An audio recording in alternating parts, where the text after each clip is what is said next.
Assalamualaikum warahmatullahi wabarakatuh dan selamat sejahtera saya ucapkan kepada yang berbahagia Profesor Dr. Abdul Halim bin Ali, pensyarah bagi subjek di SS 3033 Teori dan Kritikan Kesusasteraan.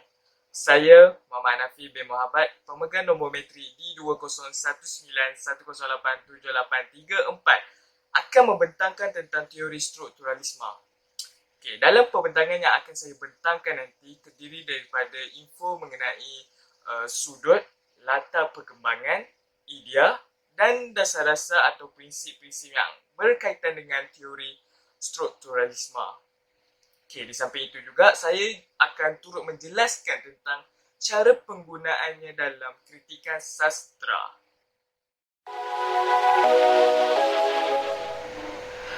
Teori sastra telah berkembang pesat sejak awal abad ke-20 selari dengan kehidupan manusia yang kompleks sekaligus menjadi pemacu kepada perkembangan genre sastra.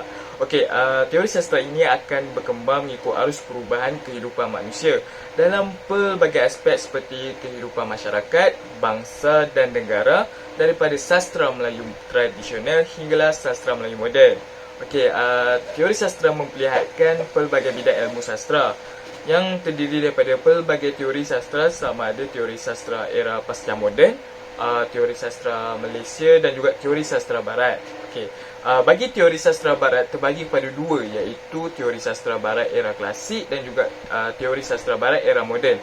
Jadi saya ingin menyatakan tentang teori sastra barat era moden yang terdiri daripada teori semiotik, teori psikoanalisis dan juga teori strukturalisme. Okey, dalam konteks ini teori boleh ditakrifkan sebagai satu sistem ide yang bertujuan untuk menerangkan sesuatu terutama berdasarkan ide-ide umum yang bebas daripada perkara yang dijelaskan, manakala strukturalisme boleh didefinisikan sebagai satu kaedah kajian bahasa yang mengkaji dan menghuraikan struktur bahasa terutamanya dalam bidang teori sastra. Okey, dalam erti kata lain, teori strukturalisme ini merupakan unsur budaya manusia yang harus difahami dalam hal hubungan yang lebih besar, sistem secara menyeluruh atau lebih disebut secara umum iaitu struktur.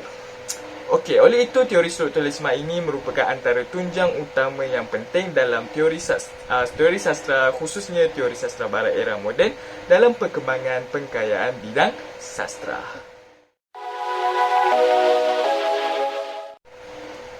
Okey, bagi latar perkembangan teori strukturalisme pula, okey, teori ini dia telah bermula berkembang secara meluas sejak dekad tahun 1940 hinggalah tahun 1960.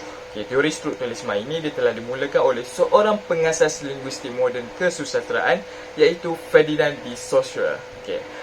Beliau mempercayai bahawa bahasa mempunyai struktur dalamannya tersendiri dan mempunyai beberapa peraturan yang sistematik. Okey. Peraturan-peraturan inilah yang akan menguasai dan menggerakkan semua aspek bahagi bahasa termasuklah bunyi-bunyi yang dikenal pasti sangat bermakna. Justru berdasarkan peraturan-peraturan sistematik yang diperkenalkan oleh de Saussure ini telah didedahkan terdapat kombinasi bunyi yang membentuk perkataan dan pengendaliannya dalam penghasilan hubungan bermakna dalam sesuatu bahasa.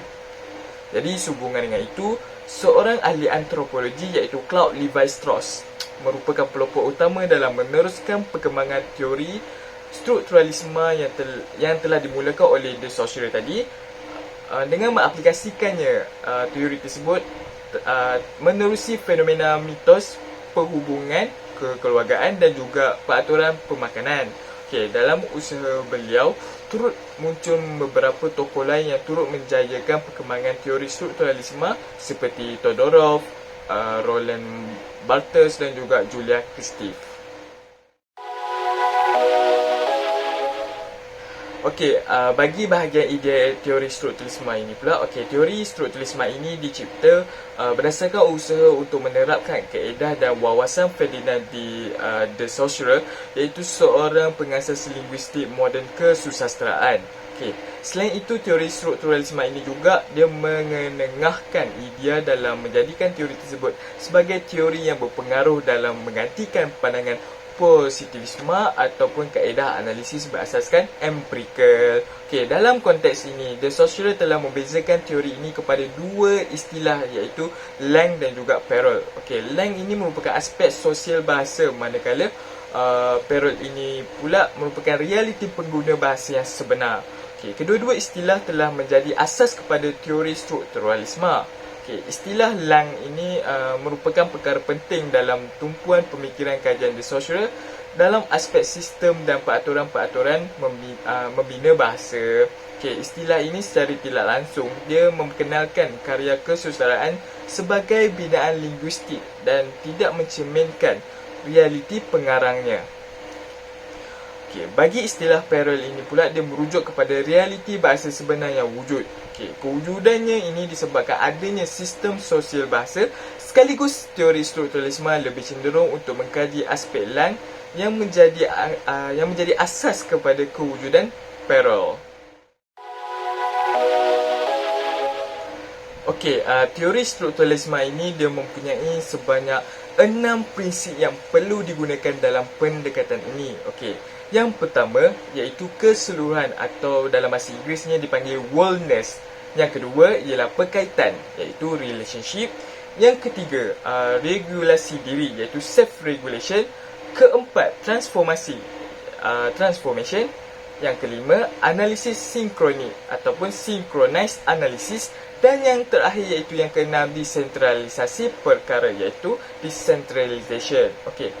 Setiap prinsip-prinsip tersebut menjadi asas untuk memahami makna dan analisis teks di samping berfungsi untuk mengungkapkan struktur yang berdasari perbuatan manusia dari segi perlakuan, fikiran dan juga perasaan. Okey, bagaimanakah cara untuk menerapkan penggunaannya dalam kritikan sastra? Okey, terdapat cara penggunaannya dalam kritikan sastra. Okey, antaranya pada permulaan proses, okey, setiap analisis yang dilakukan perlulah dibuat secara berkaitan di antara satu struktur utama yang dipilih dengan struktur yang lain dan tidak boleh dipisahkan. Okey, dalam hal ini struktur tema yang dipilih sebagai asas kritikan akan menunjukkan analisis perlu memperlihatkan perkaitan tema dengan struktur lain yang terdapat dalam teks yang dikaji. Okay. Contohnya kita boleh memperkaitkan tema sesuatu teks kajian dengan persoalan-persoalan yang ada, seperti memperkaitkan tema kasih sayang dengan persoalan tentang hubungan kekeluargaan. Okay. Jadi menerusi perkaitan tersebut, kita hendaklah membuktikan ataupun penulis ataupun pengkritik hendaklah membuktikan bahawa kasih sayang yang menjadi pokok utama kepada cerita berkembangnya dalam proses penciptaan akan didokong oleh hubungan kekeluargaan. Okey. Di samping itu, kita atau pengkritik juga perlu sedar bahawa setiap referensi peristiwa, watak dan latar akan merujuk kepada aspek tekstual teks kajian tersebut. Oleh itu, teks akan dapat dikenal pasti berasaskan hubung kait unsur-unsur tekstual yang berregulasi dalam teks itu. Okey. Jadi sekian itu saja penerangan daripada saya menerusi pembentangan ini. Sekian, terima kasih.